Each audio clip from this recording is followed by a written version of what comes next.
Hello అందరికీ. ఈరోజు మన కిచెన్లో రెసిపీ వచ్చేసి టొమాటో చట్నీ. ఈ టొమాటో చట్నీని చూస్తుంటేనే నోరూరిపోతుంది కదండి. ఈ టొమాటో చట్నీని వేడివేడిగా రైస్లోకి, అలానే దోశ, ఇడ్లీ దేనిలోకైనా సరే ఈ చట్నీ అనేది ఇలా చేస్తే చాలా అంటే చాలా బాగుంటుందండి. మరి ఈ టొమాటో చట్నీని చాలా సింపుల్గా చిన్నపిల్లలు కూడా చాలా ఇష్టంగా తినేలాగా ఎలా ప్రిపేర్ చేసుకోవాలనేది ఇప్పుడు మన వీడియోలో చూద్దాం. ముందుగా టొమాటోల్ని తీసుకొని వీటిని 2-3 సార్లు శుభ్రంగా వాష్ చేసుకొని తీసుకోండి. ఇప్పుడు ఈ టొమాటోల్ని ఇలా మీడియం సైజులో ముక్కలుగా కట్ చేసుకోండి. ఇలా అన్ని టొమాటోల్ని కూడా ఈ విధంగా మీడియం సైజులో ముక్కలుగా కట్ చేసుకోండి. ఇక్కడ ఈ చట్నీకి టొమాటోలు అనేవి పండుగా ఉన్నవి తీసుకుంటేనే మనకి చట్నీ అనేది చాలా టేస్టీగా చాలా బాగుంటుందండి. అలాగే నాటుగా ఉన్న టొమాటోలు తీసుకుంటేనే మనకి నాటు టొమాటోలతో చట్నీ అనేది చాలా బాగుంటుంది కదండి. ఇలా అన్ని టొమాటోల్ని కూడా ఈ విధంగా కట్ చేసుకొని వీటిని రెడీగా పక్కన పెట్టండి. ఇప్పుడు స్టవ్ ఆన్ చేసుకొని కడాయిని తీసుకోండి. దానిలోకి 1.5 టీ స్పూన్ వరకు ఆయిల్ని వేసుకోండి. ఆయిల్ బాగా హీట్ అయిన తర్వాత దీనిలోకి 3 స్పూన్స్ పల్లీలు వేసుకోండి. అలాగే 1 స్పూన్ ధనియాలు, 1 స్పూన్ జీలకర్ర కూడా వేసుకొని వీటిని లో ఫ్లేమ్లో ఉంచేసి దోరగా వచ్చేంత వరకు బాగా ఫ్రై చేయండి.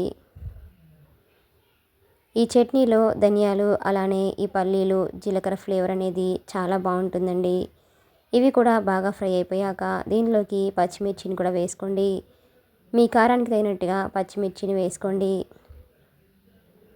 ఫ్లేమ్ని లో ఫ్లేమ్లో ఉంచేసి పచ్చిమిర్చిని కూడా బాగా ఫ్రై చేయండి.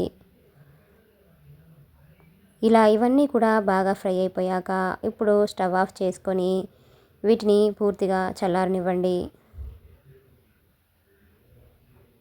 ఇప్పుడు అదే కడాయిలోకి మరికొంచెం ఆయిల్ని వేసుకొని ఆయిల్ బాగా హీట్ అయిన తర్వాత దీనిలోకి మనం ముందుగా కట్ చేసి ఉంచుకున్న టమాటో ముక్కల్ని కూడా దీనిలోకి వేసుకోండి. ఫ్లేమ్ని మీడియం ఫ్లేమ్లో ఉంచేసి ఈ టమాటో ముక్కల్ని ఆయిల్లో కలిసేటట్లుగా ఒకసారి ఇలా బాగా కలపండి. టొమాటో ముక్కల్ని బాగా మగ్గించండి. ఇప్పుడు దీనిలోకి 1 కప్పు వరకు కొత్తిమీరని ఇలా సన్నగా కట్ చేసుకొని వేసుకోండి. అలాగే దీనిలోకి టొమాటోలు అనేవి త్వరగా మగ్గడం కోసం కొద్దిగా సాల్ట్ని కూడా వేసుకోండి. ఇప్పుడు వీటన్నింటినీ ఒకసారి బాగా కలుపుకొని మూత పెట్టేసి వీటిని బాగా మగ్గించండి. మధ్య మధ్యలో ఇలా మూత తీస్తూ కలుపుకుంటూ టొమాటోలు అనేవి సాఫ్ట్గా అయ్యి దీనిలో నీరంతా పోయేంత వరకు వీటిని బాగా ఉడికించండి. మూత పెట్టేసి మరికొద్దిసేపు టొమాటోలు సాఫ్ట్గా అయ్యేంత వరకు మగ్గించండి.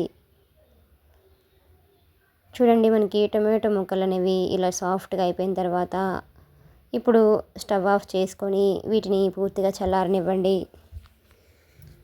ఈ టొమాటో చట్నీని ఎప్పుడు ఇలా ట్రై చేయకపోతే ఈసారి తప్పకుండా ఈ చట్నీని ట్రై చేసి చూడండి. చాలా చాలా బాగుంటుందండి.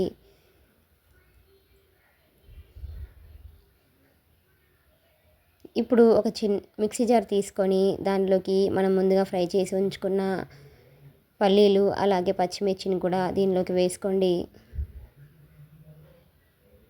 అలాగే దీనిలోకి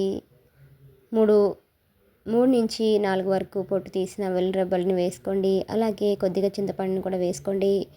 అలాగే మీ టేస్ట్కి తగ్గట్టుగా సాల్ట్ని కూడా వేసుకొని మూత పెట్టేసి వీటిని ఒకసారి ఇలా మెత్తగా గ్రైండ్ చేసుకొని తీసుకోండి. ఇప్పుడు దీనిలోకి మనం ముందుగా ఉడికించి ఉంచుకున్న టొమాటో ముక్కల్ని కూడా దీనిలోకి వేసుకోండి. ఇప్పుడు మూత పెట్టేసి వీటిని కూడా ఇలా బరకగా గ్రైండ్ చేసుకొని తీసుకోండి. టొమాటో చట్నీ అనేది మరి మెత్తగా ఉంటే అంత బాగుండదండి. ఇలా బరకగా ఉంటేనే టేస్ట్ అనేది చాలా బాగుంటుందండి.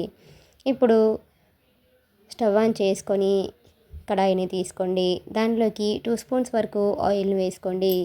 ఆయిల్ బాగా హీట్ అయిన తర్వాత 2 ఎండుమిర్చిని తుంచి వేసుకోండి. అలాగే 1/2 టీ స్పూన్ ఆవాలు, 1/2 టీ స్పూన్ శనగపప్పు, 1/2 టీ స్పూన్ మినప్పప్పును కూడా వేసుకోండి.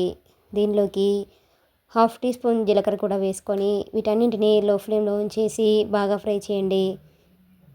అలాగే దీనిలోకి కొద్దిగా కరివేపాకును కూడా వేసుకొని వీటన్నింటినీ ఒకసారి ఇలా బాగా కలపండి. తాలింపు దినుసులు అనేవి బాగా ఫ్రై అయిపోయాక దీనిలోకి పావు టీ స్పూన్ పసుపు అలాగే చిటికెడు ఇంగువ కూడా వేసుకొని మరొకసారి వీటన్నింటిని బాగా కలిపేసుకొని ఇప్పుడు దీనిలోకి మనం ముందుగా గ్రైండ్ చేసి ఉంచుకున్న టొమాటో చట్నీని కూడా వేసుకోండి. ఇప్పుడు దీన్ని ఒకసారి ఇలా బాగా కలిపేసుకొని స్టవ్ ఆఫ్ చేసుకోండి. అంతేనండి, ఎంతో టేస్టీగా ఎంతో ఈజీగా ఉండే టొమాటో చట్నీ అనేది మనకి రెడీ అయిపోయినట్లే.